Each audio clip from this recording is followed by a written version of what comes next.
Chers frères, chères sœurs, soyez salués, soyez bénis. Soyez pleinement restaurés, renouvelés et régénérés par le sang puissant du Créateur et Rédempteur, Jésus-Christ, Fils de Dieu et lui-même Dieu. La croyance trouble.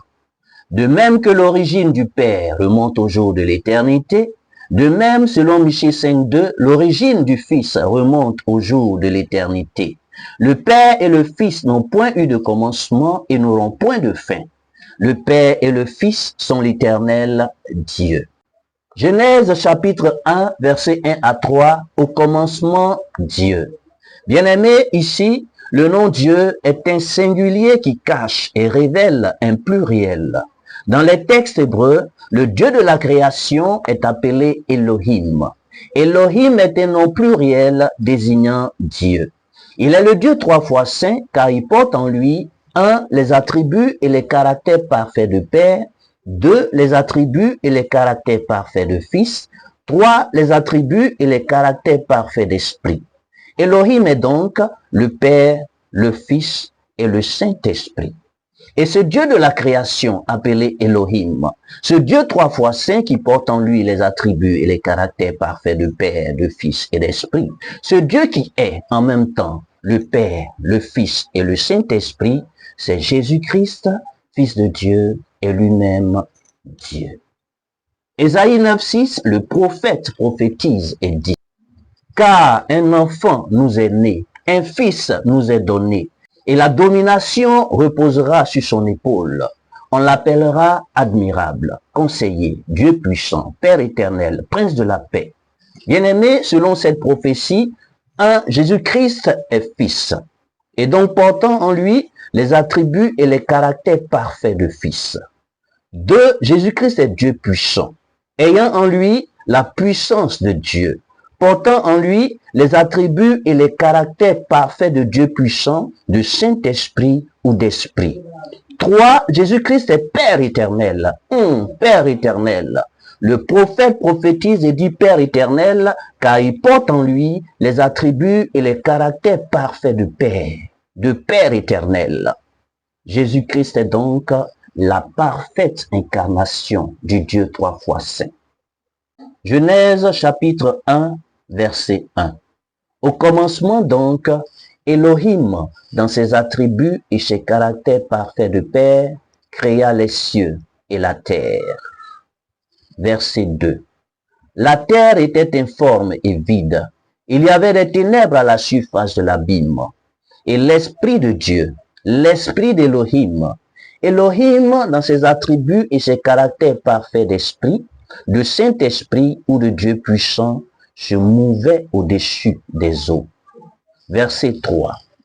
Dieu dit, Elohim dit, Elohim par sa parole qui était au commencement dit. Elohim par sa parole qui allait être faite chair dit. Elohim dans ses attributs et ses caractères parfaits de Fils, lui qui est dans le sein du Père et qui nous l'a fait connaître dit.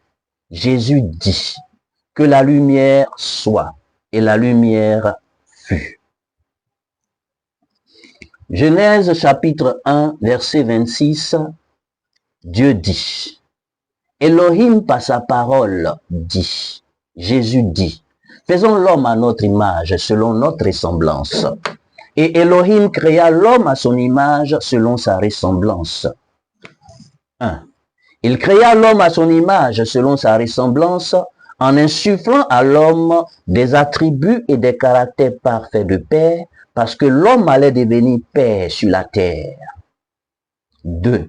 Il créa l'homme à son image selon sa ressemblance en insufflant à l'homme des attributs et des caractères parfaits de Fils, parce que l'homme allait devenir une multitude de fils sur la terre. 3. Il créa l'homme à son image selon sa ressemblance en insufflant à l'homme des attributs et des caractères parfaits d'esprit, afin que sur la terre, les hommes vivent et demeurent en esprit, dans un même esprit, dans l'esprit d'Elohim, dans le Saint-Esprit. Et longtemps après avoir créé l'homme, selon Michée 5.2, Jean 1.14, Ésaïe 9.6 et bien d'autres passages, Elohim lui-même se fit chair, se fit fils, se fit homme, en naissant miraculeusement sur la terre, portant en lui-même ses propres attributs et caractère parfait de Père, de Fils et d'Esprit. Oui, bien-aimé, Elohim, c'est Dieu, et Dieu, c'est Jésus-Christ. C'est pourquoi celui qui croit en Dieu, mais qui ne croit pas en Jésus-Christ, a une croyance incomplète, une croyance trouble. C'est pourquoi celui qui croit en Jésus-Christ, mais qui ne croit pas en Dieu, a une croyance incomplète, une croyance trouble. C'est pourquoi aussi, celui qui croit en Dieu et en Jésus-Christ, et qui croit en un autre esprit que le Saint-Esprit qui les lie, a une croyance corrompue, impure, une croyance trouble. La croyance trouble, affaire à suivre.